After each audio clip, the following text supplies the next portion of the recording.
Bonjour, j'espère que hier après-midi, vous avez pu profiter voilà, des ateliers pour pouvoir échanger entre vous et aussi de tous les moments un petit peu informels. Donc on va débuter cette deuxième journée, cette deuxième table ronde relative voilà, à la promotion du bien-être. Donc voilà. On va vous présenter les intervenants. Alors, je voulais quand même vous remercier très chaleureusement parce que je sais, comme je vous l'ai dit hier, aujourd'hui, c'est la journée nationale prévention du suicide. Donc, Aude Caria, Nathalie Routot sont quand même très prises sur ces journées et elles ont accepté quand même de venir à Roubaix pour témoigner vraiment de vive voix et pas par visio. Donc, vraiment, je voulais vous en remercier très chaleureusement parce que je sais que c'est un effort. Roubaix, c'est pas forcément à côté. Donc voilà, merci beaucoup. Et je vais laisser la parole donc à Séverine Lafitte, donc coordinatrice de projet à la Fédération Promotion Santé, qui va être la modératrice de cette table ronde. Donc comme hier, la lourde tâche des modérateurs, c'est de tenir le timing.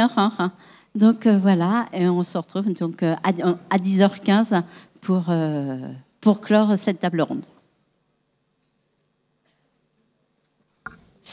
Merci Isabelle pour cette introduction de la table ronde. Donc je vous remercie tous les participants et les trois intervenantes pour leur présence matinale sur cette table ronde qui est intitulée donc la promotion du bien-être, agir sur les déterminants sociaux, environnementaux et sur les comportements individuels.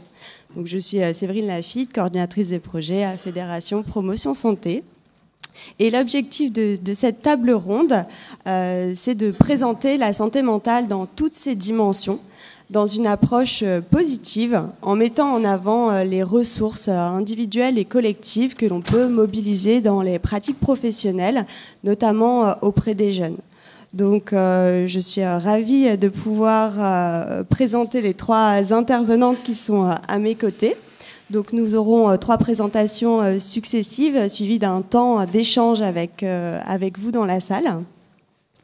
Donc d'abord, on aura une présentation de Aude Caria, directrice du Psycom, qui reviendra sur le cadre conceptuel et les définitions de la santé mentale, et puis vous présentera aussi les ressources, les nombreuses ressources du Psycom, enfin en tout cas une sélection parmi les nombreuses ressources du Psycom.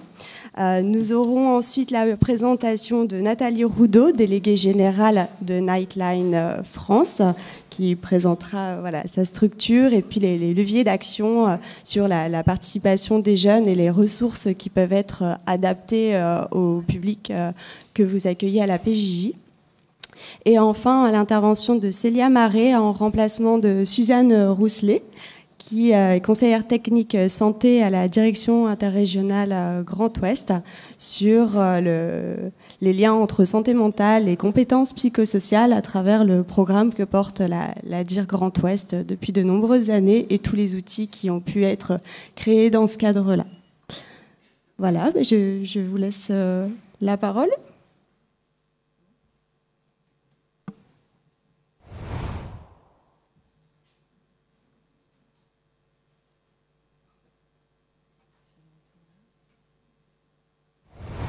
Alors, j'ai lancé... C'est bon ?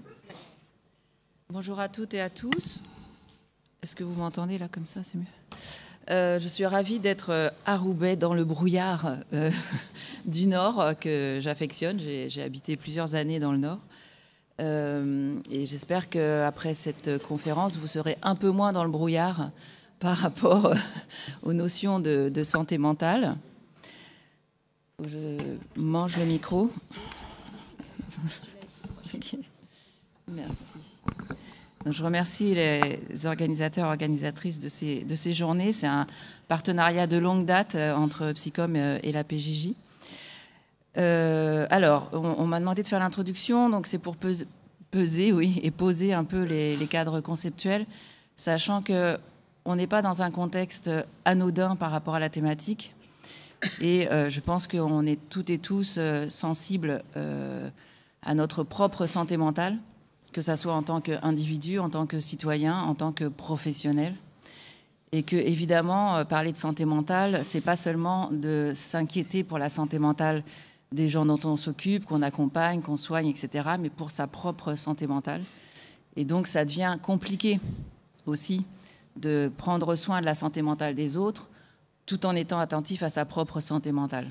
Mais je pense qu'on ne peut pas faire autrement. Alors, tout d'abord, je déclare n'avoir aucun lien d'intérêt avec des industries de santé. C'est toujours important quand on parle de santé, de savoir d'où on parle. Voilà. Donc, le Psycom que je représente est financé par des fonds publics.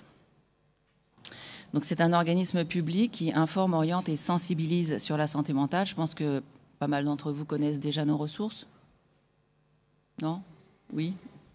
Ah, une personne. Deux. Ah, oh là là. Près du radiateur, là-haut, il y a beaucoup de gens qui connaissent le Psycom. Donc, il y a une marge de découverte, on va dire, par rapport à nos outils. N'hésitez pas. Voilà, donc nos missions principales, on existe depuis 30 ans, donc on a une certaine maturité sur la question de l'information sur la santé mentale.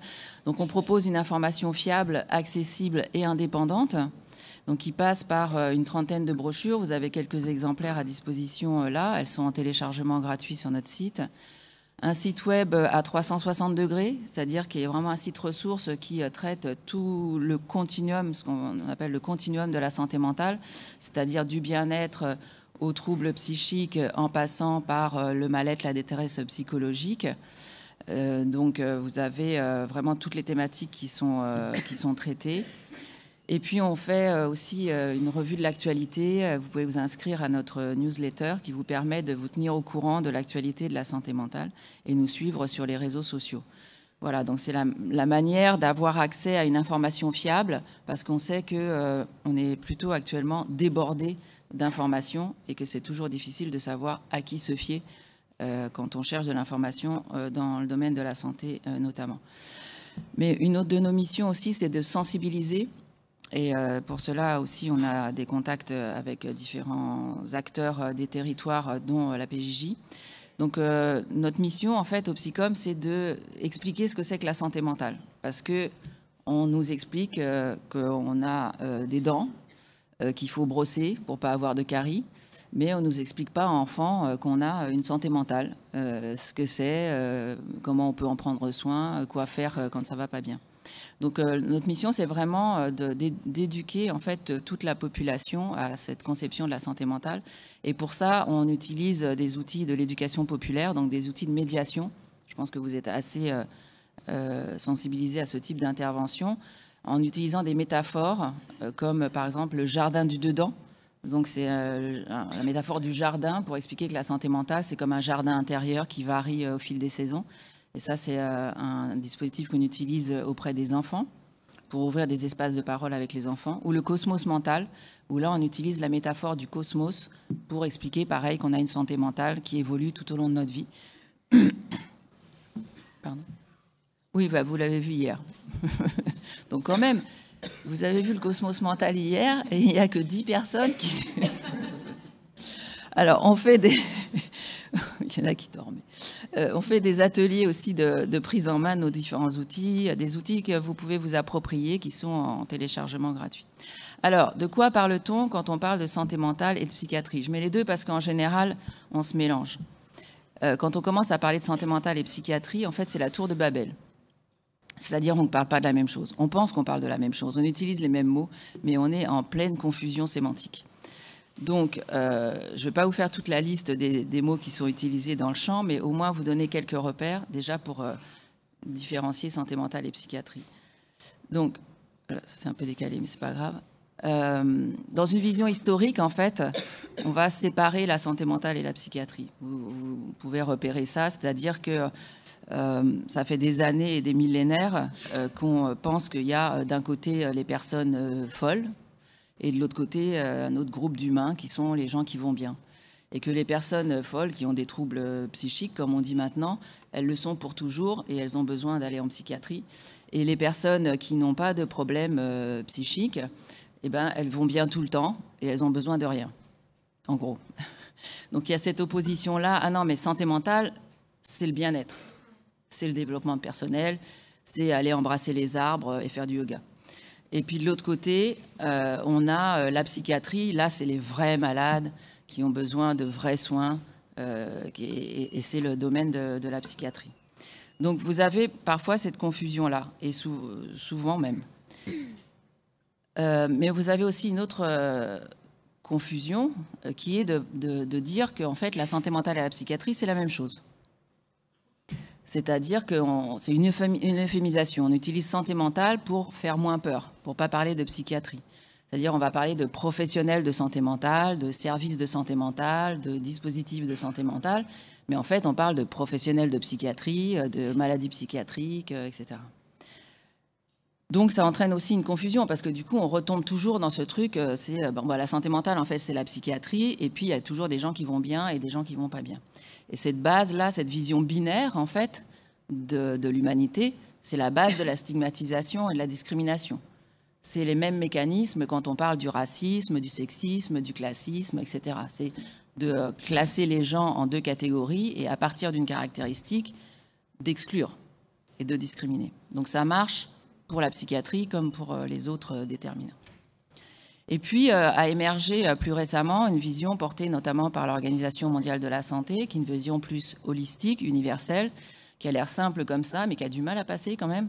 C'est de dire que non, en fait, la santé mentale, ça concerne toute la population. Parce qu'on a toutes et tous une santé mentale. Bah ouais, comme on a une santé physique. Et donc, c'est quelque chose d'universel. Et si on a toutes et tous une santé mentale, elle varie aussi tout au long de la vie, c'est ce qu'on montre dans le Cosmos mental. Et dans cette conception-là, ça veut dire que la psychiatrie, en fait, ça concerne une petite partie de l'ensemble de la population qui, à un moment donné de sa vie, peut avoir besoin de soins. Mais ce n'est pas une catégorie à part. Et qu'on peut avoir besoin de soins, on peut avoir des troubles et on peut aller mieux. Voilà, donc c'est les notions de santé mentale comme quelque chose d'universel, d'holistique, de dynamique, de pas figé. Voilà. Donc c'est passé en fait d'une vision binaire figée à une vision globale, universelle, évolutive. Et donc ça, c'est plus porteur d'espoir aussi. Alors, il ne faut pas oublier non plus que la santé mentale, ça ne concerne pas que l'individu, parce que c'est aussi un discours qu'on a tendance à entendre, un discours de surresponsabilité de l'individu. Par rapport à la santé mentale, c'est par rapport à la santé physique, c'est par rapport à beaucoup de domaines. C'est-à-dire de dire, si vous n'allez pas bien, remontez-vous les manches, quoi. Voilà. Si vous n'allez pas bien, allez, comme je disais, faire du vélo. Alors c'est vrai que ça fait du bien de faire du vélo, l'activité physique, ça a prouvé que ça a un impact positif sur la santé mentale, de même l'accès à la culture, etc. Mais tout ça pour dire que 60% à peu près des déterminants de notre santé mentale et de notre santé ne dépendent pas de nous.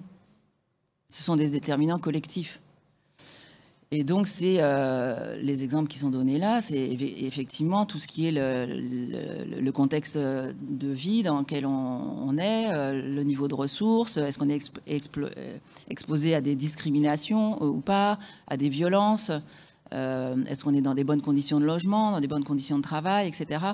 Donc tout ça a un impact, et puis plus largement le contexte politique, l'environnement, etc. Tout ça a un impact sur notre santé et notre santé mentale.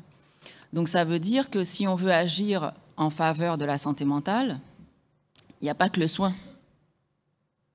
C'est-à-dire qu'on peut toutes et tous, de notre place, et vous en particulier aujourd'hui, vous pouvez agir en faveur de la santé mentale des personnes que vous accompagnez et de la vôtre aussi.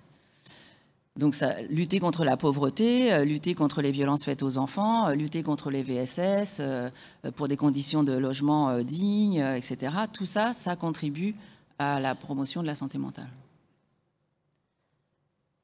Et donc pour expliciter cette vision globale, on a développé une autre métaphore qui s'appelle la boussole de la santé mentale et que je vous propose de visionner. Et là, je fais un signe à Benjamin. Psychom présente la boussole de la santé mentale. Il faut mettre le son. Notre santé mentale bouge en permanence, un peu comme le ferait l'aiguille d'une boussole. Elle va dans des directions différentes, d'un point cardinal à l'autre sur 2 axes.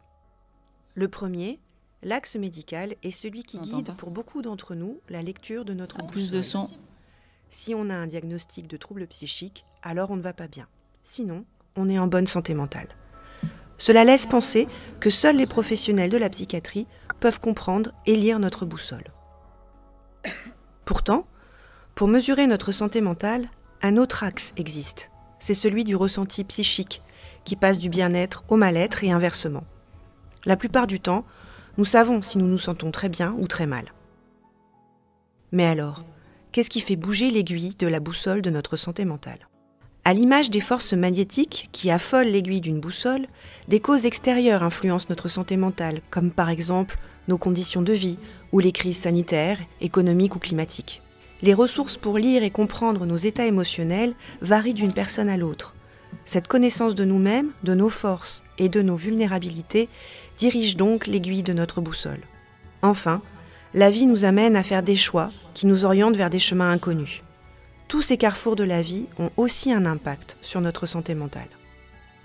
Alors, que nous indique notre boussole? Comment la lire? On comprend facilement que si l'on n'a pas de trouble psychique, on se sent plutôt bien dans sa tête. Même si on n'est pas toujours au plus haut sur l'axe du bien-être, même si l'on ressent des coups de blues ou des moments de stress, l'aiguille de notre boussole nous indique que nous nous situons en haut à droite. Mais cet état de bien-être peut changer. On peut descendre vers le mal-être. Par exemple, après la perte d'un parent ou d'une amie, on peut alors se sentir très mal, sans que cela soit lié à un diagnostic de trouble psychique. L'aiguille de notre boussole nous indique que nous nous situons en bas à droite. On comprend facilement que si l'on a un trouble psychique, cela correspond aussi au sentiment d'aller très mal, de vivre une détresse importante. Ce ressenti, associé à d'autres éléments, contribue d'ailleurs à reconnaître un trouble qui s'installe. L'aiguille de notre boussole nous indique alors que nous nous situons en bas à gauche. Mais là encore, cet état n'est pas figé. Il peut évoluer en fonction des circonstances, des aides et des soins reçus. On peut se rétablir d'un trouble psychique, aller mieux, retrouver un équilibre et ressentir un bien-être satisfaisant, même si le trouble persiste. L'aiguille de notre boussole nous indique que nous nous situons en haut à gauche. Ainsi, tout au long de notre vie, notre santé mentale évolue sur ces 2 axes, celui du diagnostic et celui du bien-être. Et nous voyons tous et toutes l'aiguille de notre boussole bouger dans différentes directions, du bien-être au mal-être, d'un trouble psychique au rétablissement. Apprendre à lire cette boussole nous guide dans la compréhension de notre santé mentale.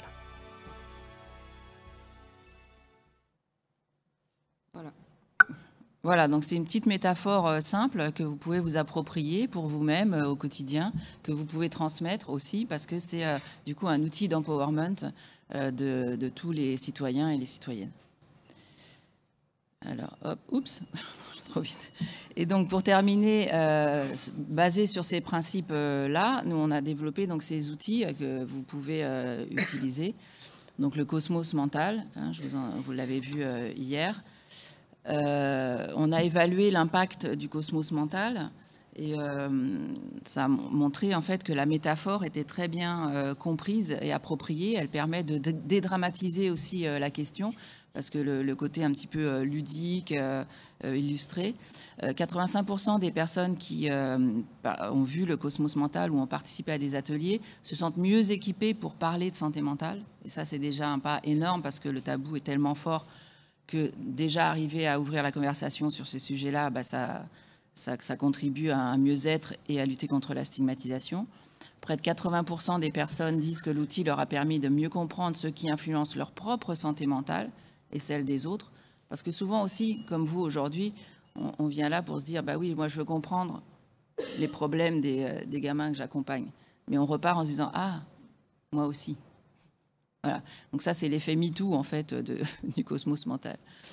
Et puis, 56% estiment parler plus souvent de la santé mentale. Donc ça, c'est des résultats assez probants sur ça. Voilà, comprendre que ce n'est pas juste la pathologie, mais que c'est au quotidien. Et puis, on a développé un jeu de plateau à partir de cette même métaphore, pareil, qui est téléchargeable très rapidement, qui permet de faire une animation en événementiel, en incarnant des personnages Et en se déplaçant, en tirant un dé, en se déplaçant au cœur du cosmos, et on est en train, à la demande de je ne sais plus quelle région, développer des personas spéciales PJJ, donc voilà, qui correspondent à des... Sud-Ouest, vive le Sud-Ouest. Voilà, qui permettent... Ah bah oui, pardon, excusez-moi, vive le Sud-Ouest. Voilà. C'est la diagonale. Donc le cosmos mental, ça c'est, on a des très bons retours aussi par rapport à ce jeu de plateau. Pour en parler avec les enfants, le jardin du dedans, que je vous invite à aller voir. Et puis donc ça fait la transition avec l'intervenante suivante. À la demande de Nightline, on a participé à la co-conception de la fresque de la santé mentale dont va parler Nathalie et qui se déploie aussi un petit peu partout en France, donc dans le même esprit en fait d'éducation populaire et d'empowerment. Voilà, je vous remercie.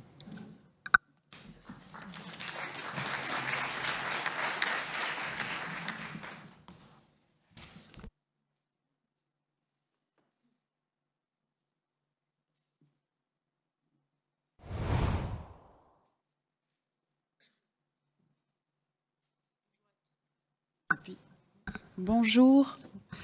Bonjour à toutes et à tous. Merci Aude. Je prends la suite effectivement pour vous parler du coup au nom de Nightline, donc l'association que je représente. On va évoquer la fresque de la santé mentale, mais avant tout, je vais reposer un peu le contexte et pour que vous puissiez identifier d'où je parle. Je ne suis pas sûre que Nightline soit plus identifié que le Psychom, ou je suis plutôt sûre de l'inverse.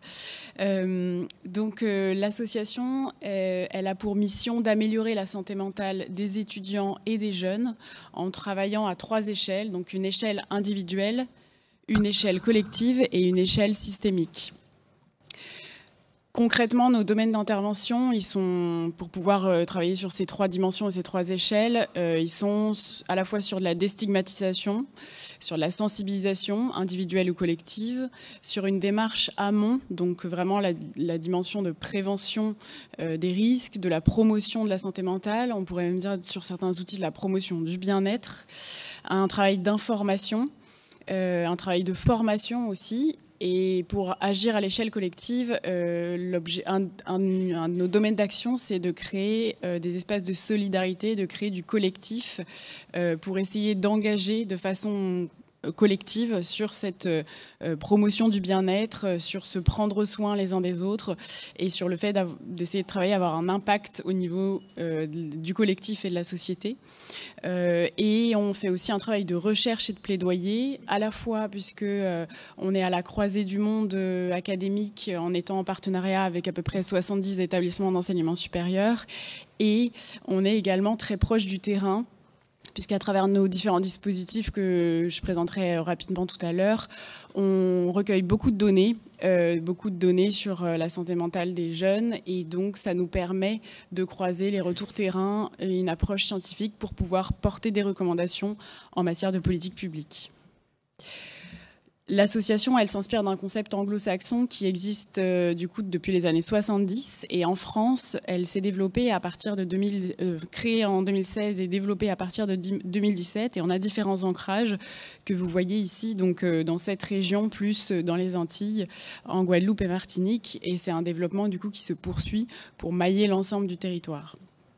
En termes de partenariat et équipe, on est sur une dimension multistatut, donc on repose beaucoup sur le bénévolat et l'engagement des jeunes, avec 400 bénévoles qui sont quasiment impliqués quotidiennement, des salariés, des volontaires en service civique, ainsi que des psychologues, prestataires, du coup en réseau et fidélisés du coup chaque année.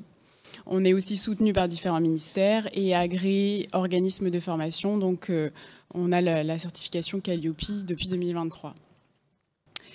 Alors, l'association Nightline, elle s'appuie sur la démarche de santé communautaire et sur le pair à pair. Donc, je voulais l'évoquer ici brièvement. D'abord, commencer par une définition autour de la santé communautaire. Concrètement, qu'est-ce que c'est ?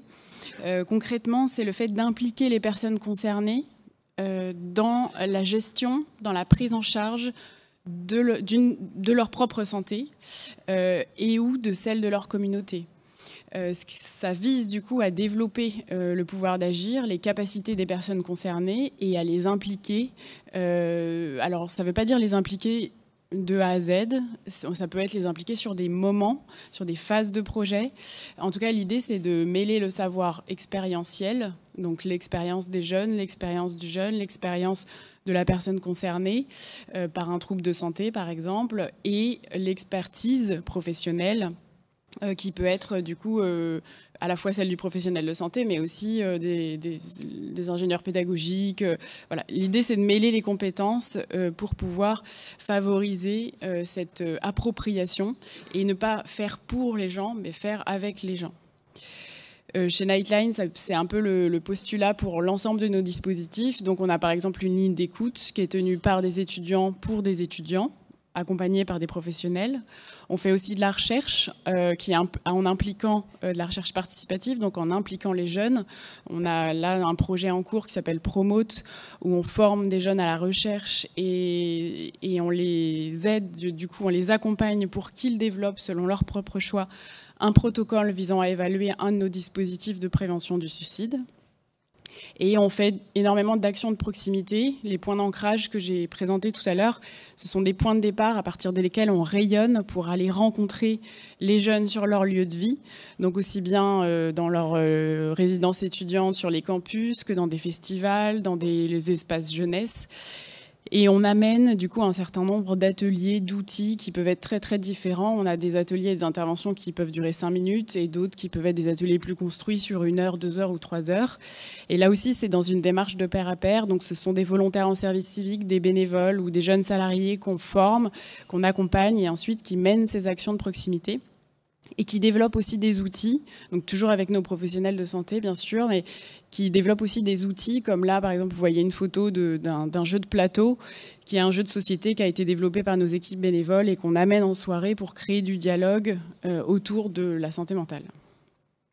Ce qui m'importe du coup dans le fait de présenter cette dimension par et pour les jeunes, c'est vraiment l'idée de créer les dimensions de la participation des jeunes dans les projets qui les concernent. Alors, il y a évidemment tout un tas de difficultés selon de quels jeunes on parle, du coup, et les jeunes que vous accompagnez, du coup, il y a des enjeux de rencontres entre ces jeunes, il y a des questions de durée d'accompagnement qui peuvent, du coup, mettre un certain nombre de freins et de barrières pour pouvoir réaliser les bonnes conditions de cette participation. Et néanmoins, les approches qui sont basées sur l'autonomie et la motivation, c'est ce qu'il y a de plus efficace pour favoriser un engagement durable et un changement de comportement. Et en tout cas, c'est là un peu la base du coup de l'action de Nightline. Alors maintenant, je voulais vous présenter quelques ressources du coup utiles qui peuvent être mobilisées. Donc, Aude a rappelé qu'on avait soi-même qu'une partie des clés pour pouvoir travailler sur notre propre santé mentale et notre bien-être. Et effectivement, il y a beaucoup de déterminants sur lesquels on a moins la main et qu'on ne maîtrise pas. Mais on peut déjà se concentrer sur ce sur quoi on a la main. Et pour ça, on a développé par exemple le kit de vie, donc qui est un outil qui est en fait un outil digital personnalisé, accessible, gratuit, en ligne sur notre site internet. Il est composé de 9 outils qui sont interactifs et qui permettent en fait de travailler sur des questions de bien-être. En fait, on a pris des concepts psy qu'on a sortis du cabinet et qu'on a transformés en fiches outils, fiches d'information, fiches pratiques sur des formats assez courts qui permettent du coup de comprendre par exemple ce que c'est qu'un biais de pensée, qui permettent de comprendre ce que c'est qu'un biais comportemental, ce que c'est que comment réguler ses émotions. Et on a aussi des tips, des outils, des conseils, par exemple, comme le fait de tenir le journal de la gratitude. Donc je le fais pas dans l'ordre, mais voilà, le journal de la gratitude, donc qui encourage et qui invite chacun à consigner les pensées positives sur son quotidien, parce qu'on a tous et toutes tendance à ne retenir que le négatif. Et donc, c'est une invitation à prendre un peu de recul, à faire un petit pas de côté pour enregistrer et consigner des réussites, des fiertés, voilà, sous ce format-là, par exemple. comprendre mes biais de pensée, du coup je l'évoquais, c'est à la fois trouver donc des distorsions, donc il y a à la fois des fiches outils et des fiches d'information et aussi des petits jeux. Et en fait on part sur un parcours personnalisé où on se positionne sur un curseur de comment ça va vraiment. Ça va pas du tout, ça va très bien. Et en fonction de où est-ce qu'on se place sur le curseur, qui va donc pouvoir évoluer d'un jour à l'autre, en fonction du moment, en fonction de ce qu'on est en train de vivre, on est orienté vers des fiches outils et des fiches pratiques. Et sinon, tous les outils sont accessibles de toute façon si on veut pas faire cette entrée avec le parcours. Ça invite aussi à travailler par exemple sur la relaxation, la méditation. Donc il y a un partenariat avec Petit Bambou dans le cadre de ce parcours pour voir si ce sont des outils qu'on peut mobiliser. Et l'idée dans la partie personnalisation du parcours, c'est aussi de se dire que c'est à chacun de trouver ce qui nous fait du bien, ce qui va fonctionner sur l'un ne va pas forcément fonctionner pour l'autre. Ce kit de vie, donc, il a été développé en 2022. Il est diffusé donc, en libre accès depuis 2022. Il y a quasiment 1 million d'utilisateurs. Et donc, on l'évalue régulièrement avec les 3 questions sur est-ce que ça t'a aidé ? Est-ce que tu as appris quelque chose ? Et est-ce qu'il y a des choses que tu pourrais appliquer dans ta vie ? Et donc, l'évaluation est très positive, à la fois sur l'aide et à la fois sur l'application que ces outils et ces concepts peuvent trouver comme traduction opérationnelle dans le quotidien. Un autre élément, du coup, qui est à la fois évident et à la fois important pour les jeunes, c'est aussi de pouvoir les orienter vers des ressources sur les réseaux sociaux, là où ils sont, des ressources qui sont fiables. Aude l'évoquait tout à l'heure. Aujourd'hui, on est un peu noyé sur l'information autour de la santé mentale. Tout le monde parle de santé mentale. Et donc, c'est important d'être présent là où sont les jeunes. Donc, Nightline, en l'occurrence, est très présent sur les réseaux sociaux et notamment Instagram, TikTok, qui sont les réseaux plébiscités par les jeunes. Et donc, ce sont des ressources qui sont fiables, qui sont développées par les jeunes, avec des communicants et avec des psychologues, et qui viennent du coup donner du contenu sur la santé mentale dans un format qui est précisément adapté aux réseaux Instagram, TikTok, etc., qui reprennent les codes de ces réseaux, mais qui donnent du contenu solide et fiable, à la fois pour prendre soin de soi et à la fois pour aller plus loin, une invitation à aller consulter les ressources. Nightline, du coup, je l'ai évoqué dans les activités des champs d'intervention de l'association, fait aussi des campagnes de communication sur les sujets de santé mentale. Et notre dernière campagne, c'était sur les liens entre l'activité physique et la santé mentale. Donc là aussi, c'est en ligne. Vous pouvez retrouver des contenus sur notre site, mais la campagne s'appelait Tête la première. Donc il y a à la fois des informations, des données qui viennent étayer le lien et les effets de l'activité, les effets bénéfiques de l'activité physique sur la santé mentale. On a aussi beaucoup de témoignages, de vidéos avec des jeunes du coup qui viennent raconter un peu leur expérience et leur lien avec l'activité physique. Et puis on a une partie un peu lancement, c'est-à-dire c'est bien de se dire que l'activité physique il faut en faire, mais quand on n'en fait pas, quand on a des barrières, quand on n'en a jamais fait ou pas fait depuis longtemps, par quoi on commence, quelles sont les étapes, etc. De manière plus collective, on organise aussi des éditions de ce qu'on appelle les Nightline Run, donc des courses de la santé mentale. L'année dernière, on en a fait à Paris-Tourcoing et aussi en une course connectée. Et donc là, la course cette année aura lieu à Lyon le 10 avril. Donc n'hésitez pas à venir depuis Roubaix, bon c'est peut-être un petit peu loin. Dans ces cas-là, vous pouvez participer à la course connectée puisque du 1er au 20 avril, il y a une course connectée qui, sur une application, donne en même temps des contenus sur le sujet de la santé mentale. Donc quand il y a un certain nombre de pas qui sont faits, par exemple, ça vient débloquer des podcasts et des ressources sur le sujet de la santé mentale. Et ensuite, je viens donc à la fresque de la santé mentale que Aude a évoquée. Je tiens du coup à m'excuser auprès des organisateurs et puis de celles et ceux qui s'étaient inscrits du coup aux ateliers d'hier et de cet après-midi sur la fresque de la santé mentale. Ma collègue qui devait les animer est souffrante et dans les délais, on n'a pas réussi à la remplacer. Du coup, je vais m'efforcer de rendre ça un peu concret et de vous le présenter brièvement mais concrètement. Donc c'est un outil que Nightline a eu l'idée de développer dès 2022. C'est un peu remonté du terrain, comme souvent, avec une envie des jeunes de construire un atelier qui favorise en fait l'appropriation des concepts, qui soit très participatif en évitant vraiment le côté descendant. Donc on s'inspire bien entendu de la fresque du climat dont vous êtes peut-être familier. En tout cas, il existe aujourd'hui un certain nombre de fresques et le principe, c'est que c'est du coup un atelier de 3 heures qui réunit 8-10 personnes autour d'un sujet et qui donc est animé par des personnes qui sont formées. Et donc l'atelier, la genèse, l'idée, c'est 2022. En 2023, on s'est rapproché du coup du Psycom pour pouvoir travailler sur une conception et développer l'outil à proprement parler. Et on a fait ça ensemble. Et en 2024, on a commencé par une phase du coup de pré-test et d'expérimentation sur le premier semestre pour venir essayer l'outil auprès d'un certain nombre de publics. Donc on l'a essayé auprès des jeunes en général. On a essayé d'avoir une typologie de jeunes assez variée. On ne l'a pas expérimenté précisément auprès des jeunes de la PJJ. Mais du coup, Monsieur Le Borgne a pu participer à un atelier notamment. Et suite à cet atelier, du coup, cette phase liminaire de déploiement, on a évalué et on a distingué 2 modules. Donc un module jeune qui est animé du coup en pair à pair, donc par un binôme de jeunes formés à l'animation et animé auprès d'un autre public de jeunes de 16 à 30 ans, et un module tout public animé plutôt par des professionnels et plutôt auprès de professionnels. Le module jeune, du coup, animé en pair à pair, animé par un binôme de jeunes, l'importance du pair à pair là prend son sens dans cet espace qui est du coup un atelier non thérapeutique, mais un atelier qui vise à créer un espace de parole et un espace de dialogue. Donc on essaye d'éviter autant que possible l'asymétrie relationnelle avec cette égalité de statut ou cette égalité dans la dimension d'animation et de participants.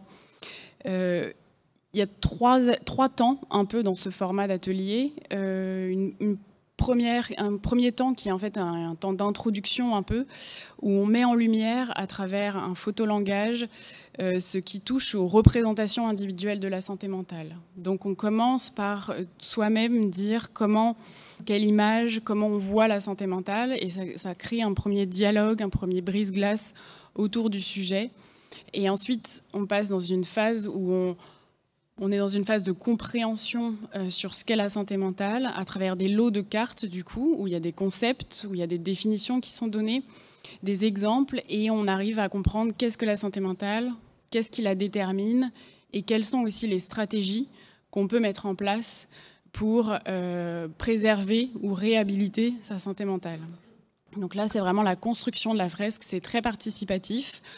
Concrètement, c'est des lots de cartes voilà, sur le format de la fresque du climat qui sont du coup agencés par les participants avec une création de dialogue et une animation qui est là pour accompagner, pour recadrer éventuellement, mais pas pour donner une bonne réponse, parce qu'il n'y a pas une bonne réponse dans la manière de concevoir la fresque. Et enfin, la conclusion, elle vise plutôt un engagement et un encouragement sur une dynamique collective, de se dire, en fait, cet atelier de 3 heures, c'est de la sensibilisation, c'est de l'information, mais c'est aussi un point de départ pour pouvoir aller plus loin et se dire, maintenant que j'ai compris, que je me suis approprié ces concepts, comment je peux agir pour travailler sur ma propre santé mentale, sur celle de mon entourage et sur une dimension plus sociétale et plus collective, comme le rappelait Aude, du coup, le logement, les conditions de précarité, les politiques sur l'accompagnement, l'aide sociale à l'enfance, etc.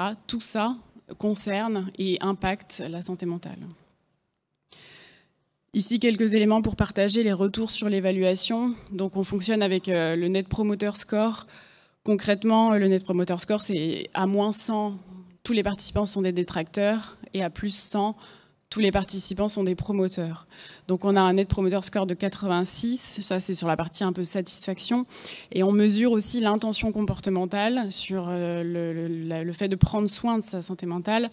Donc, on est à moins 90 pour les participants avant l'atelier et à plus 56 après l'atelier. Donc, ce qui est important, c'est la transformation du coup, qui est vraiment significative entre l'avant et l'après-atelier. Et il y a également une évolution positive et significative de l'auto-évaluation des connaissances. Donc à la fois sur le vocabulaire et à la fois sur les ressources qu'on peut mobiliser pour travailler sur sa santé mentale. La formation, du coup, j'ai juste mis je voudrais juste dire un mot là-dessus, parce que l'idée de la fresque La santé mentale, c'est vraiment d'en faire un outil qui soit diffusé et déployé le plus largement possible, donc par Nightline qui l'anime, mais aussi Nightline forme à l'animation, donc forme des gens pour pouvoir l'animer auprès d'un certain nombre de publics et de territoires, avec l'idée que cet outil puisse être approprié le plus largement possible et diffusé le plus largement possible. Et concrètement, il y a différentes manières d'envisager l'outil. Donc pour s'approprier les concepts, les ressources, ça peut être en tant que professionnel. J'ai mis jeune entre parenthèses, parce que je pense qu'on peut avoir tous besoin, du coup, au-delà de notre âge ou expérience, de s'approprier ou se réapproprier ces concepts sur la santé mentale. C'est aussi ça peut être un espace de création, de discussion, et un outil mobilisé directement auprès des jeunes. Donc là, c'était un peu l'objet des ateliers qu'on voulait faire cet après-midi, c'était de pouvoir vous le présenter pour voir dans quelle mesure, sur l'animation peut-être, des adaptations seraient utiles ou à envisager pour que ça puisse être un outil à mobiliser auprès des jeunes que vous accompagnez. Et ensuite, les contacts, du coup, pour rester en lien, et si ces outils peuvent être utiles d'une manière ou d'une autre pour vous ou pour vos jeunes.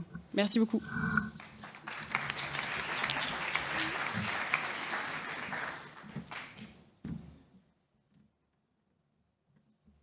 On pourra remettre les contacts après s'il y en a qui sont intéressés. Je laisse Célia. J'appuie, c'est ça. C'est bon, tu peux t'arrêter. Donc bonjour à tous. Moi, pour introduire, je voulais dire que le développement des compétences psychosociales des jeunes pris en charge par la PJJ a pris une place importante dans notre administration depuis plusieurs années. En effet, travailler les compétences psychosociales de ces jeunes, c'est au cœur des missions d'éducation et c'est nécessaire pour le vivre ensemble, c'est nécessaire aussi pour développer l'autonomie des jeunes. Et ça améliore également leur santé et puis ça favorise leur insertion. Donc un document a d'ailleurs été réalisé par la direction de la protection judiciaire de la jeunesse sur la place des compétences psychosociales dans les pratiques éducatives. Donc ça a été publié en janvier 2024. Donc je vous ai mis le visuel de ce document sur la diapositive et je crois que vous retrouverez aussi une brochure à votre disposition. Donc moi je vais vous parler aujourd'hui de notre démarche autour du développement des compétences psychosociales des jeunes à la direction interrégionale de la protection judiciaire de la jeunesse Grand Ouest. Donc pour information, notre interrégion elle se structure autour de 3 régions administratives, Pays de la Loire, Normandie et la Bretagne. Donc pour faire la transition, le lien avec la santé mentale, qui est donc la thématique centrale de ces journées PJJ promotrices de santé, les compétences psychosociales sont d'importants facteurs de protection de la santé mentale. On le disait encore hier, c'est vraiment une ressource favorable à la santé mentale. Donc développer et mobiliser les compétences psychosociales tout au long de la vie, c'est important pour le bien-être de chacun, pour le bien-être de tous. Et il est essentiel en fait de développer ces compétences psychosociales dès le plus jeune âge, puisqu'elles vont participer notamment au développement de la confiance en soi, au développement de l'estime de soi et aussi la capacité de résilience face aux événements. Donc c'est pourquoi le développement des compétences psychosociales, c'est aujourd'hui travailler dans de nombreuses administrations, dans de nombreuses institutions, dans de nombreuses associations également, structures qui œuvrent auprès des enfants et des jeunes et notamment en milieu scolaire. Et concernant les adolescents de la PJJ, donc ce sont des adolescents comme tous les autres adolescents qui ont des besoins d'adolescents, qui vont être travaillés dans le cadre du droit commun en lien avec nos partenaires. Mais on peut dire que leurs problématiques sont exacerbées en lien avec des difficultés socio-familiales, des difficultés d'insertion scolaire, d'insertion sociale, d'insertion professionnelle, des vulnérabilités, notamment au niveau de la santé, notamment au niveau de la santé psychique, qui nécessitent encore plus de travailler avec eux le développement et la mobilisation de leurs compétences psychosociales. Mais pour travailler les compétences psychosociales avec les jeunes, il est indispensable de partir des besoins des professionnels qui sont au quotidien avec ces jeunes. Et le besoin était surtout de pouvoir être outillés. Donc on a eu la chance sur le Grand Ouest de voir naître et puis de soutenir la création de 5 outils de développement des compétences psychosociales qui sont adaptés aux besoins des jeunes de la PJJ et au contexte d'intervention. Alors je ne vais pas en faire une présentation totalement détaillée, mais donc ces 5 outils, donc le premier c'est le dispositif TAC, TAC qui signifie tabac, alcool, cannabis, qui permet donc de prévenir les conduites addictives. L'autre outil, donc devine-moi si tu peux, c'est un outil qui permet de travailler avec les jeunes sur les stratégies de résolution de problèmes. L'outil Les Clés de l'audience, alors lui qui permet donc de travailler avec le jeune mais aussi en lien avec la famille à la préparation des audiences et donc à la reconnaissance des émotions et la régulation des émotions lors d'une audience. L'outil Planète Vas-y, donc qui permet d'aborder les thématiques autour de la vie affective, la sexualité et l'intimité. Et enfin donc le dispositif TIC, TIC qui signifie téléphone, internet, console, qui est sur la même structuration que le dispositif TAC et qui permet là de travailler, d'échanger avec les jeunes sur les enjeux du numérique et des pratiques numériques. Donc voilà, on a aujourd'hui 5 outils qui permettent d'aborder donc des thèmes centraux pour la prise en charge des jeunes. Donc je voulais juste faire un petit focus aujourd'hui sur un des outils qui se nomme les clés de l'audience pour vous montrer le lien fort qu'il y a entre le développement et la mobilisation des compétences psychosociales par cet outil et la santé mentale.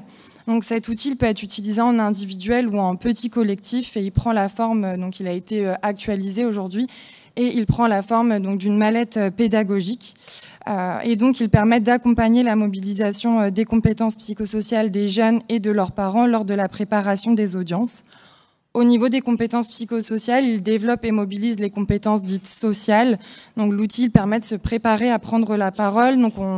Donc cet outil, les clés de l'audience, il est composé d'un guide pédagogique et dans ce guide-là, on retrouve des conseils pratiques de maître Bertrand-Perrier pour justement préparer le jeune et ses parents à cette prise de parole lors des audiences. Il va développer également et mobiliser les compétences dites cognitives. Donc là, il s'agit, l'outil permet de mieux comprendre le fonctionnement de la justice des mineurs, l'organisation et le déroulement des audiences pour pouvoir être acteur de la procédure.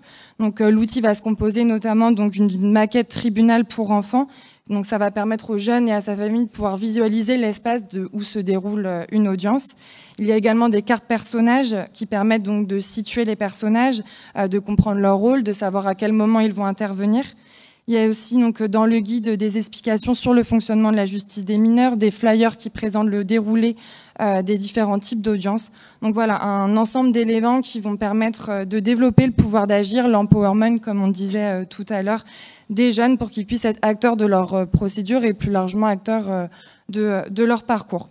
Enfin, l'outil va développer et mobiliser les compétences dites émotionnelles. Donc là, c'est vraiment réguler les émotions par l'anticipation, comme on a dit avec la maquette. Donc ça permet de visualiser l'espace, mais il va s'agir aussi d'imaginer sa posture, d'imaginer aussi quelles émotions je vais pouvoir ressentir au cours de l'audience pour pouvoir mieux les maîtriser lors de l'audience. C'est aussi imaginer les émotions que peuvent avoir la famille, les émotions que peuvent avoir également la victime. Et dans le guide pédagogique Les Clés de l'audience, on retrouve quelques pistes de gestion du stress qui sont fournies par Marie-Odile Williamson, qui est une infirmière spécialisée dans la prévention et l'éducation pour la santé. Donc voilà, plus globalement, donc on voit que c'est autant de compétences qui vont être mobilisées, qui vont favoriser à la fois un mieux-être en amont dans la préparation donc à la participation à l'audience et aussi donc pendant l'audience.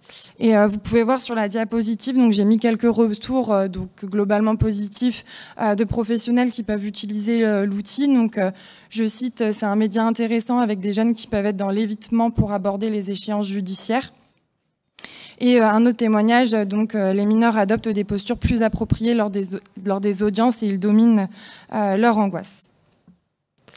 Donc plus largement, donc la création et le déploiement de ces 5 outils fait partie d'un programme interrégional de soutien au développement des compétences psychosociales des jeunes sur notre interrégion, qui se structure autour de 4 axes. Donc le premier qui est le pilotage et l'évaluation.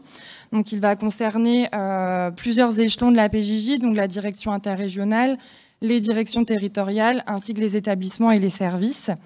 Et pour ce faire, on a le soutien des 3 associations de promotion santé, donc anciennement IREPS, de l'interrégion, donc notamment concernant la formation, concernant aussi l'évaluation et l'accompagnement méthodologique des actions mises en place.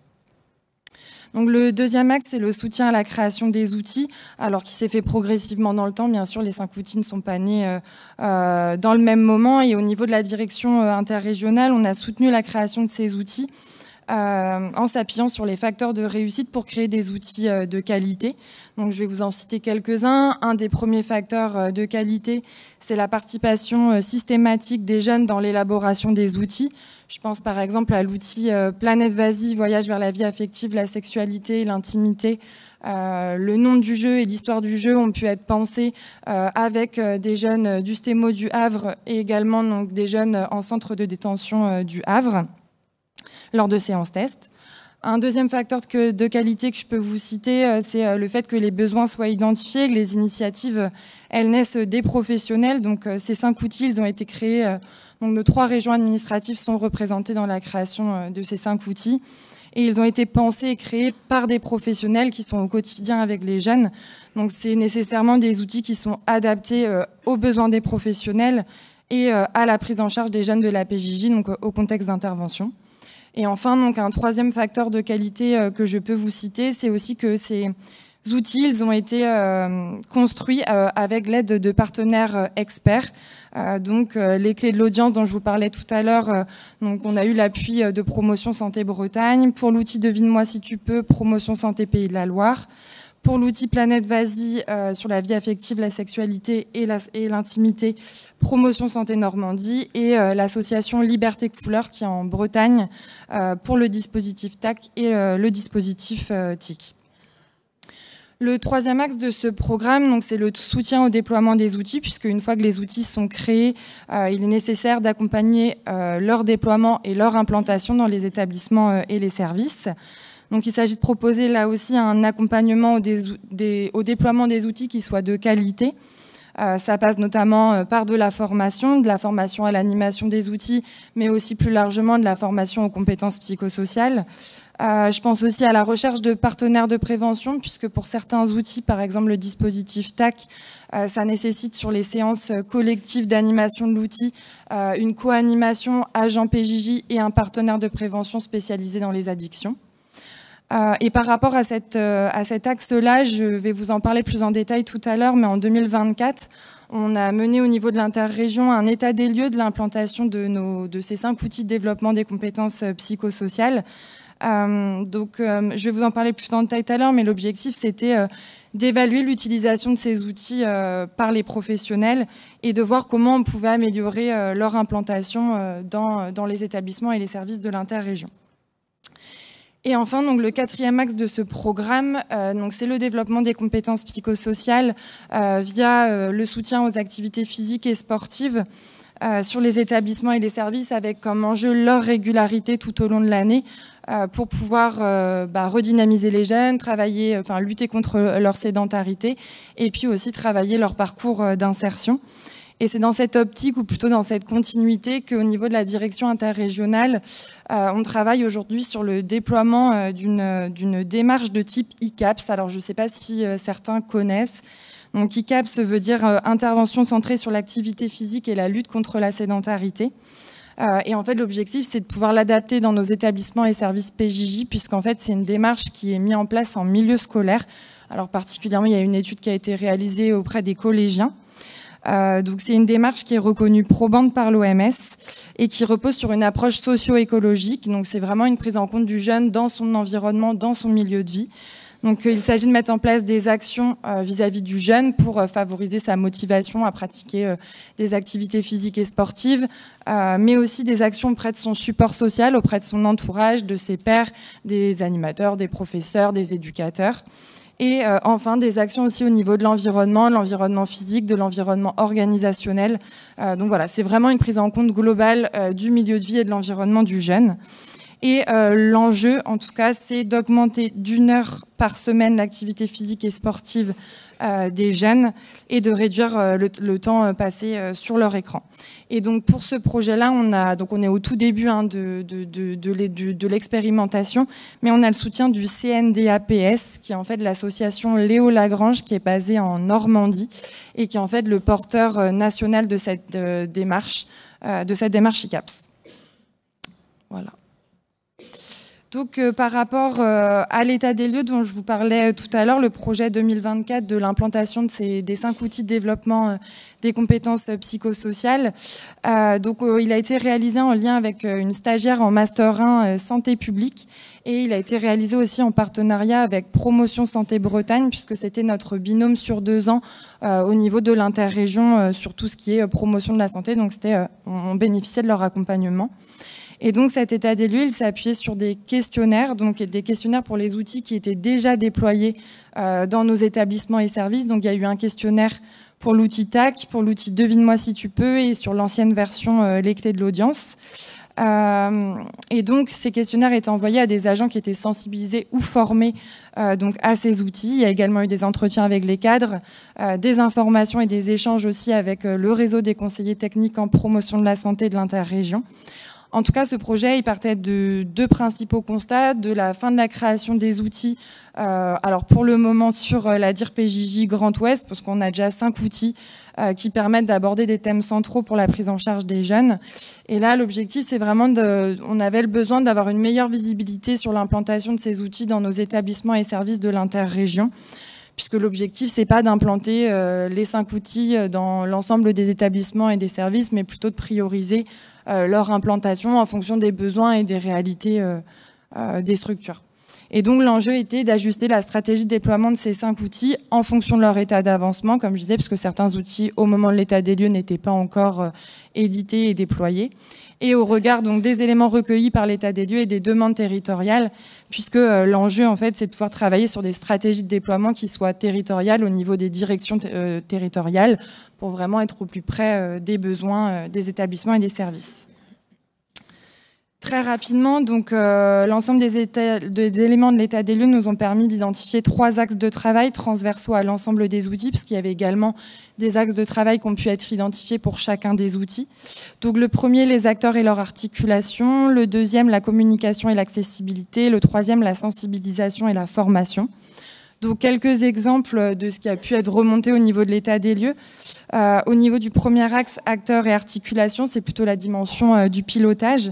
L'état des lieux, il montre que l'implantation des outils doit s'inscrire dans une démarche de service ou une démarche d'établissement qui soit soutenue par les cadres et axée sur le développement des compétences psychosociales. L'enjeu, c'est de garantir que l'ensemble de l'équipe soit sensibilisée à l'outil qui va être présent dans son service pour constituer aussi des groupes de jeunes qui soient suffisants pour les ateliers collectifs. Parce que ce qui a été remonté, c'est que un des freins, c'est que certains professionnels allaient se former, par exemple, au dispositif TAC, donc ils retournaient dans leur service avec le dispositif TAC et finalement toute l'équipe n'était pas sensibilisée à l'outil et donc les autres professionnels ne pensaient pas toujours à orienter leurs jeunes du coup pour ces séances. Au niveau de la communication et de l'accessibilité, donc l'état des lieux, il montre la nécessité de s'organiser aussi pour que les cadres à tous les niveaux soient bien informés des outils disponibles et des modalités d'accompagnement pour leur utilisation. Donc au niveau de la formation, au niveau aussi de l'accessibilité, où ils se trouvent, comment je fais pour le disposer. Toujours au niveau du portage et de la communication, l'état des lieux, il montre que les conseillers techniques en promotion de la santé sont vraiment la cheville ouvrière pour porter ces sujets de promotion de santé, développement des compétences psychosociales et donc porter aussi les outils.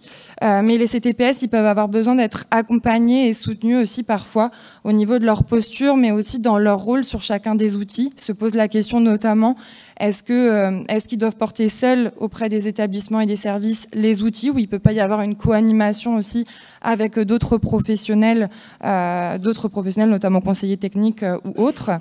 En tout cas, un des leviers qui a été relevé, c'est la présentation des outils pour sensibiliser les professionnels lors de temps dédiés, donc en comité de direction territoriale, en comité de direction territoriale élargi, en réunion de service et établissement, en commission santé. Et enfin, au niveau donc de l'axe sensibilisation et formation, donc concernant les retours qu'on a pu avoir des professionnels qui utilisent l'outil, donc ils disent que c'est une vraie richesse. Par contre, ces professionnels nous ont mentionné l'importance de laisser libre les modalités d'utilisation des outils, puisque parfois ils vont avoir besoin de l'adapter aussi au contexte de la structure, au contexte aussi de la situation de l'accompagnement avec un jeune. Donc certains professionnels nous ont précisé l'importance de préciser en fait cette souplesse dans les modalités d'utilisation des outils, notamment lors des formations. Voilà.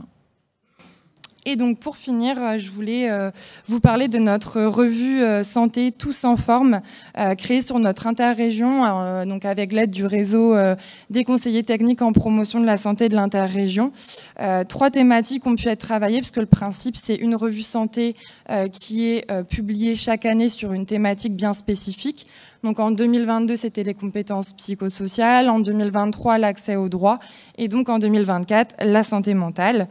Donc j'ai mis le QR code sur la diapositive si vous voulez le scanner, puisqu'aujourd'hui les revues sont disponibles sur Internet, sur le site de la médiathèque de l'ENPJJ.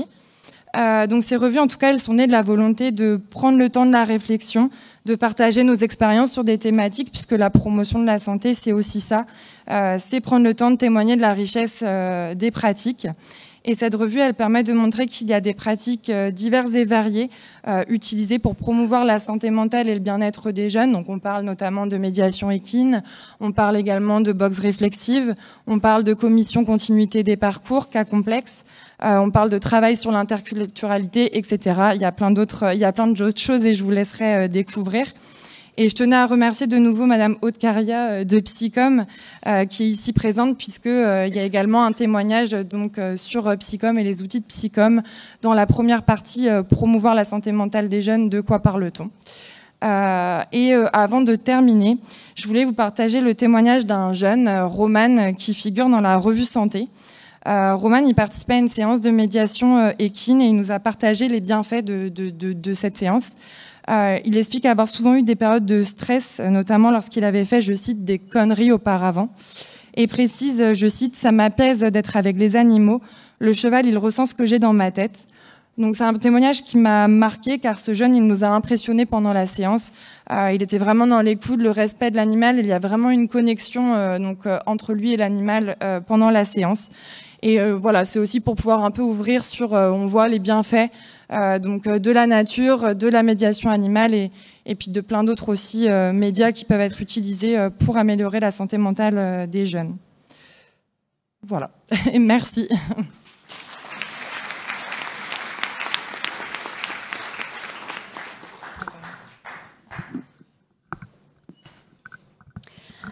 Un grand merci à toutes les 3 pour ces présentations extrêmement riches et du coup d'outils aussi très concrets que vous pouvez aller explorer pour voir les possibilités d'adaptation en fonction de vos pratiques. Alors je vais laisser la parole à la salle. Donc si vous avez des questions pour nos 3 intervenantes, n'hésitez pas, c'est le moment.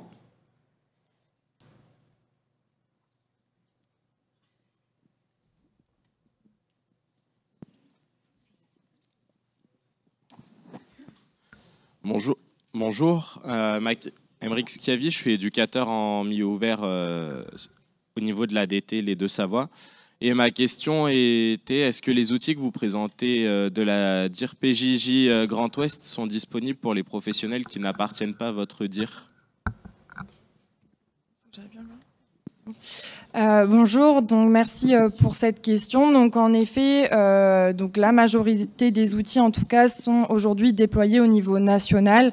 Je pense par exemple au dispositif TAC. Donc il y a une formation qui existe au niveau du pôle territorial de formation de Rennes, mais en tout cas c'est ouvert au national. Donc cette formation est ouverte à tous les professionnels qui le souhaitent.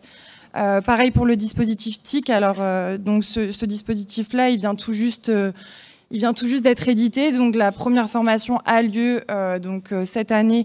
Alors pareil, toujours au niveau du pôle territorial de formation de Rennes.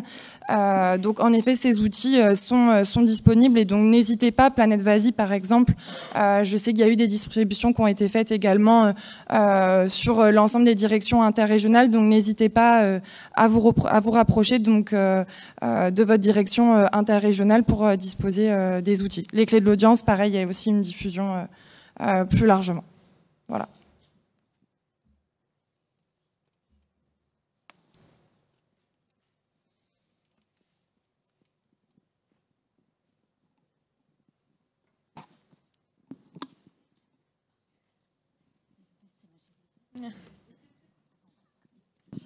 Bonjour, Aurélie Lenet, je suis conseillère technique santé sur la DT PJJ Alsace. Je connaissais vos dispositifs. Je voulais savoir parce que ma plus grande difficulté à moi, c'est le mercato des professionnels à la PJJ.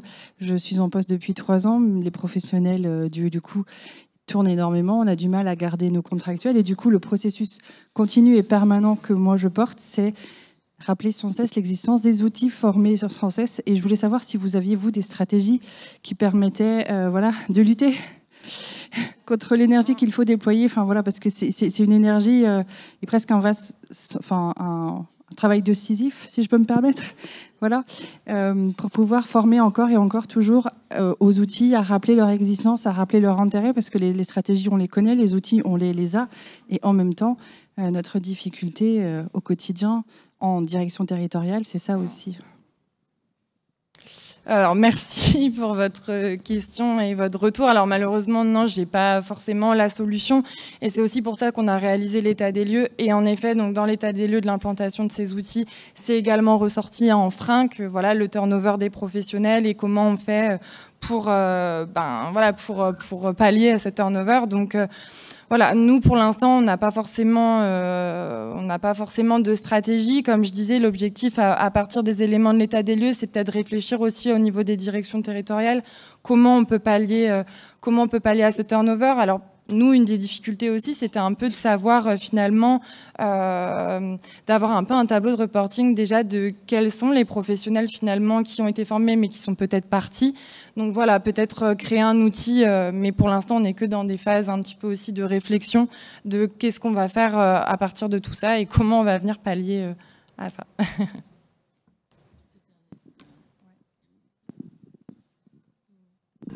Ça marche là ? Oui, peut-être un. Alors, j'ai pas de solution miracle, hein, mais désolé.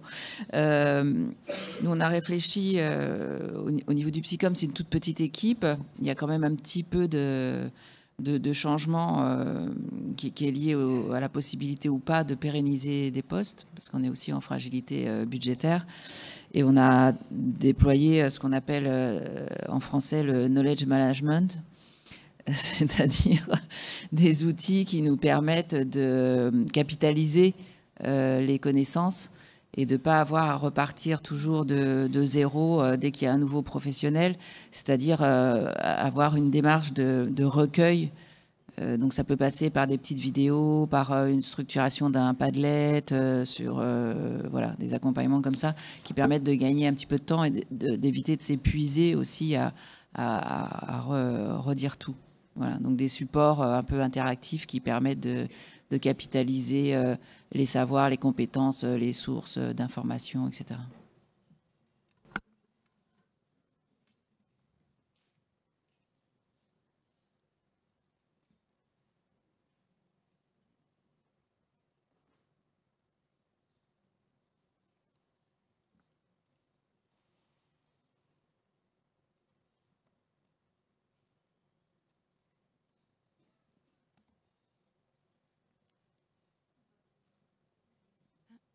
Bonjour, je suis Marie Griot, psychologue au milieu ouvert de Saint-Brieuc dans le 22. Alors merci beaucoup parce que même si c'est des choses dont on peut avoir en tête, je connais la Psycom, je ne connaissais pas Nightlight, donc c'est l'occasion de pouvoir se réappuyer sur des choses qui existent. Alors je profite de votre présence, la dire Grand Ouest, pour savoir, voilà, loin de moi d'utiliser cet espace-là comme tribune, mais pour autant, on ne peut que regretter, nous, depuis quelques années, le fait, quelques années, au moins 2 ans, de ne plus avoir du tout nos regroupements psycho sur la DIR Grand Ouest. Alors, c'est des choses dont on sait que ça mobilise beaucoup de frais, et pour autant, c'était des espaces pour nous psychos qui étaient plutôt essentiels parce que, alors, que ce soit dans le 22, dans le 35, pour la Bretagne, mais même pour le Grand Ouest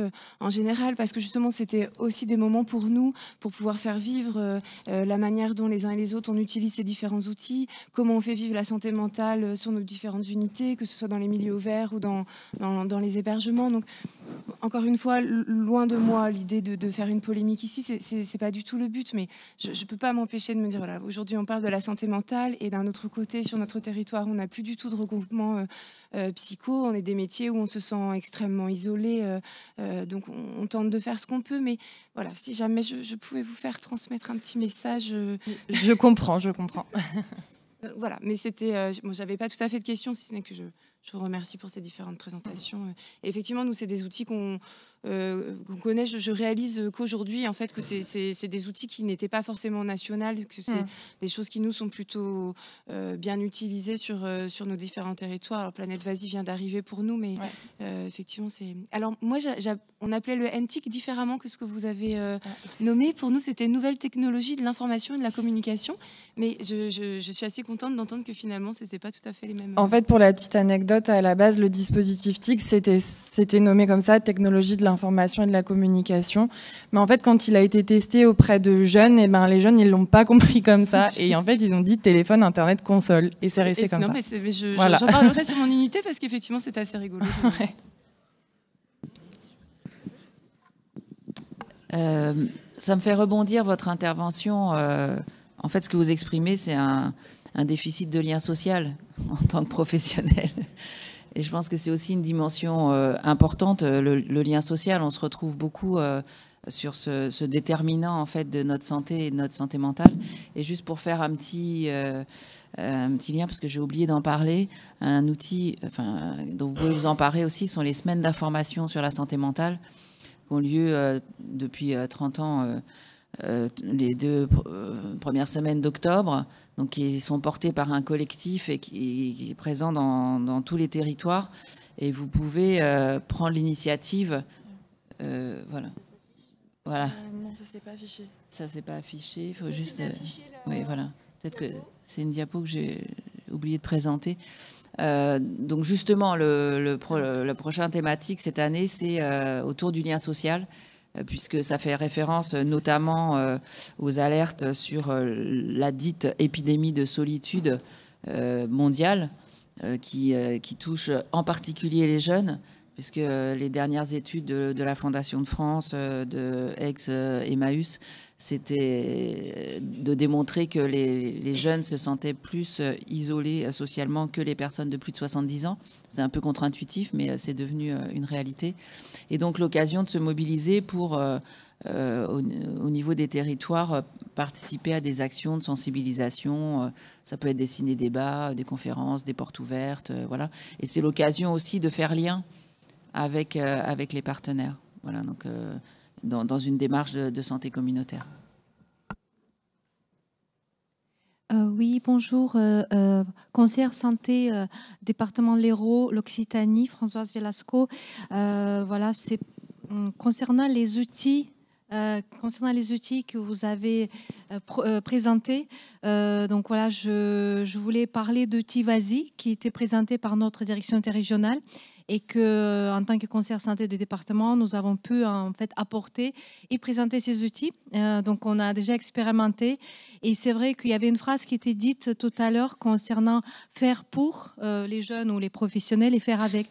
Donc c'est vrai que il faut trouver les temps, les instances où on peut présenter. Bon, les collèges de direction, c'est vrai que c'est bien parce qu'il faut que ça soit porté par les cadres, mais c'est pas forcément eux qui vont faire avec. Et donc les commissions de santé, on en a peu. Donc c'est vrai que c'est vraiment, il faut accompagner. Et moi je vois, on a déployé pas mal de formations. On va faire une 4e session en fait depuis 2021, formation autour des compétences psychosociales. Donc on a formé les professionnels, mais également on a formé les cadres qui portent du coup la dynamique. Et on voit bien que c'est important que les personnes qui viennent en formation ou à connaissance d'un outil, il ne faut pas qu'ils soient seuls. Et voilà, l'idée que ce soit en plusieurs, en 2 à 3, en binôme à minima, pour pouvoir après présenter les outils ou voilà ce qu'ils voient au niveau des commissions auprès des équipes. En fait, c'est comme ça qu'on fonctionne. Donc concernant l'outil Vas-y, donc on est satisfait. J'avais une question parce que j'ai appris qu'il y a d'autres outils comme clé d'audience. Je pense que ça peut être intéressant. On a l'idée donc de présenter ça à notre prochaine commission peut-être santé, voire d'autres outils. Et aussi concernant les 2 outils autour de TIC et TAC, à niveau de technologie, peut-être vous avez les contacts avec vos confrères, vos homologues sur l'Euro, qu'on puisse solliciter parce qu'on aimerait bien peut-être aussi présenter, voir ce qui est possible et voir comment on peut commander ou d'autres outils, comment ça peut se passer pour élargir. Parce que c'est vrai qu'on a les outils, c'est vrai qu'ils vivent.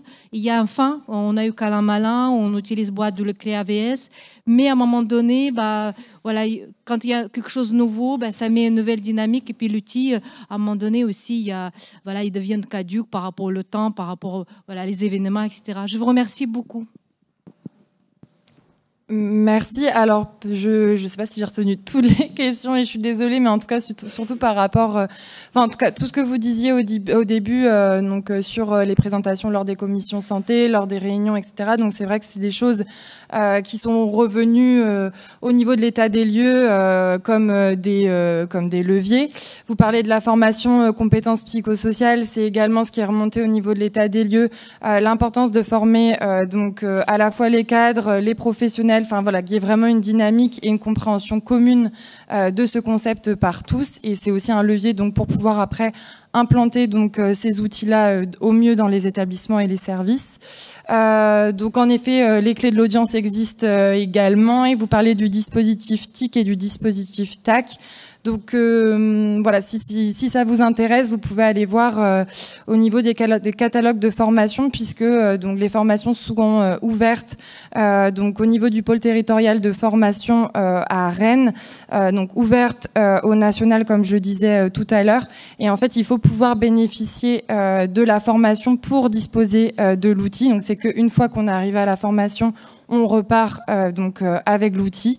Et un point de vigilance, en tout cas, qui est remonté aussi au niveau de l'état des lieux, c'est que par rapport au dispositif TAC, donc les séances collectives qui doivent être co-animées, comme je disais, agents PJJ et partenaires de prévention, on va dire que c'était plus facile de trouver au niveau du TAC sur les conduites addictives un partenaire de prévention au niveau des addictions que de trouver pour le dispositif TIC, donc sur le numérique, vraiment un partenaire qui puisse intervenir en co-animation sur ce sujet de manière très large, parce qu'en fait c'est le numérique en lien avec la sexualité, le numérique en lien avec l'intimité, le numérique, enfin voilà, c'est très large, donc voilà, c'est un point de vigilance.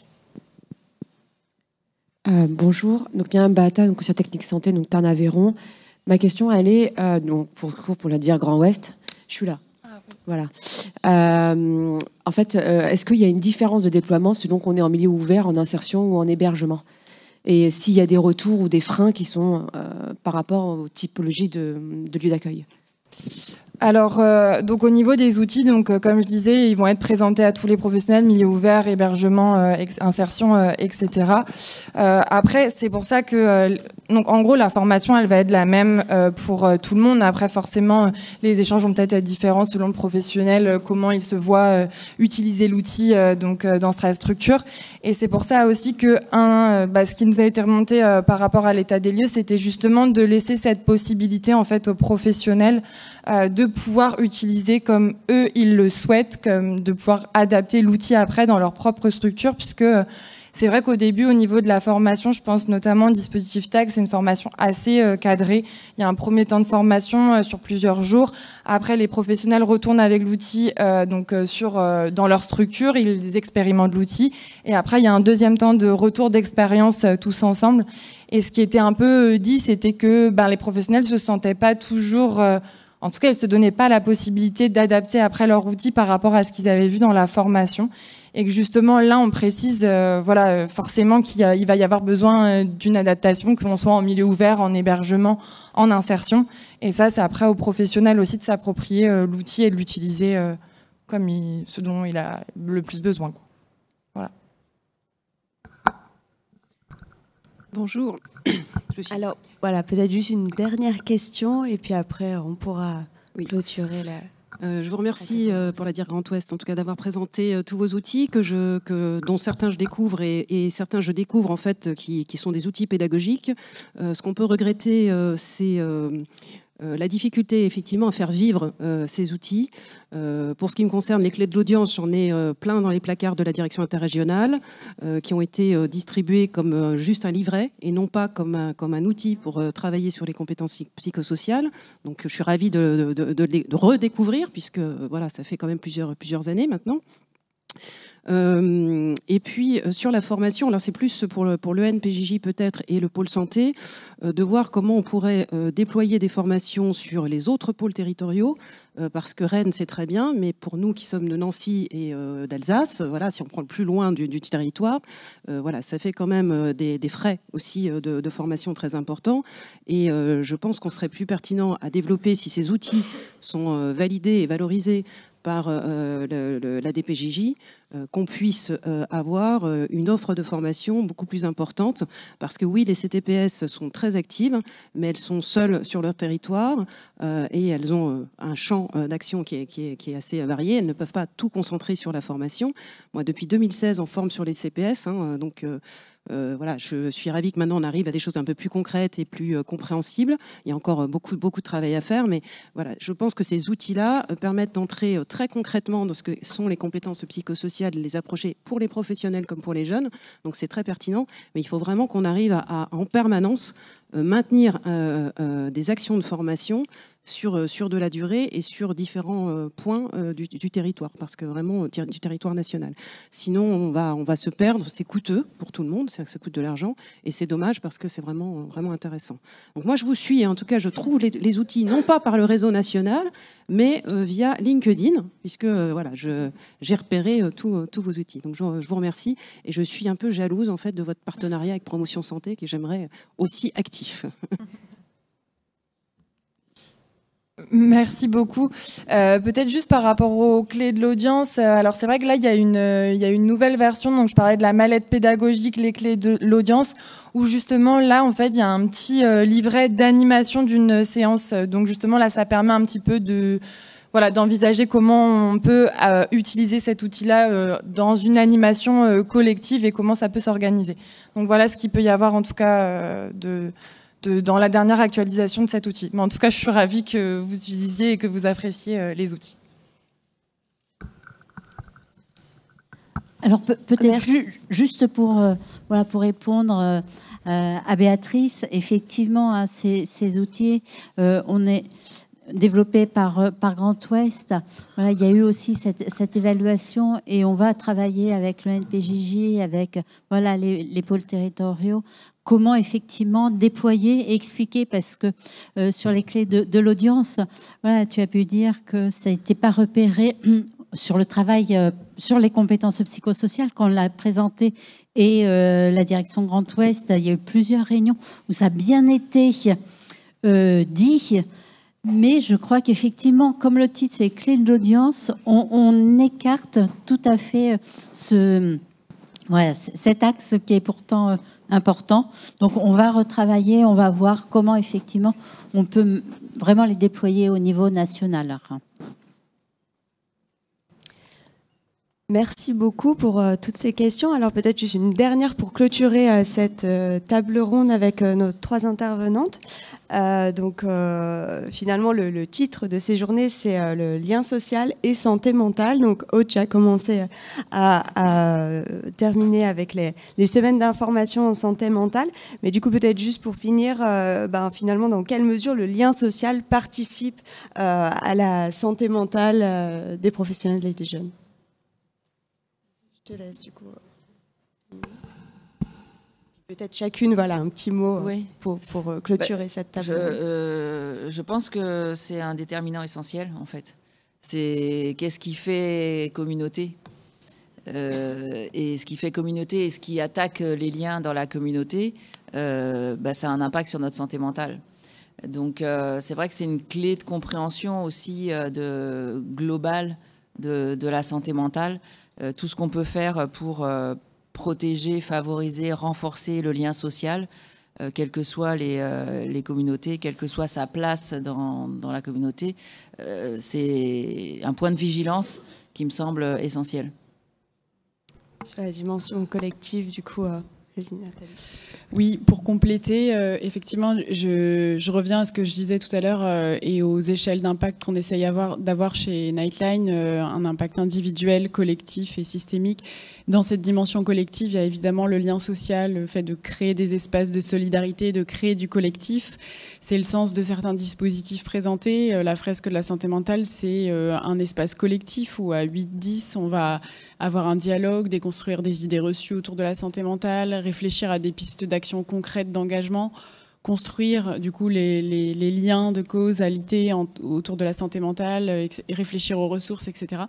La Nightline Run, c'est le même principe, c'est un temps collectif où on vient partager, faire du sport ensemble, mais s'informer sur des ressources.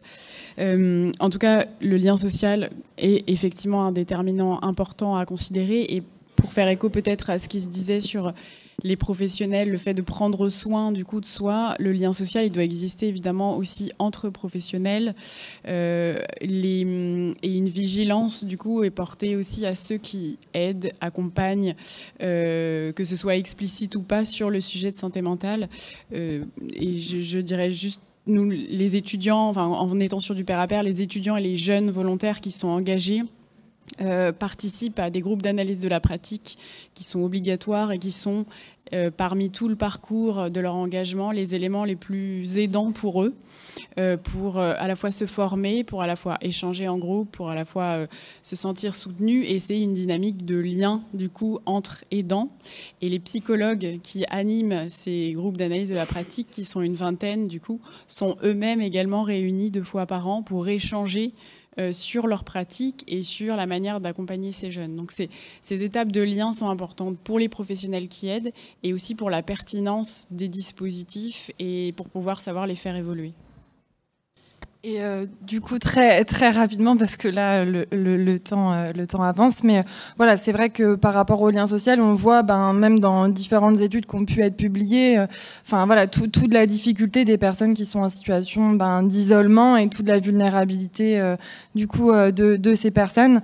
Donc, si je peux conclure par rapport à ma présentation, donc on voit aussi tous les bienfaits qui ont pu être remontés par les professionnels et les jeunes aussi, de l'utilisation de ces outils en collectif et du coup de ce travail en équipe. Je pense à Planète Vas-y, c'est les jeunes en équipe qui doivent répondre aux différentes questions. Donc voilà, tous les bienfaits du collectif et des ateliers collectifs. Voilà. Merci beaucoup, merci pour votre attention et puis une petite pause avant d'enchaîner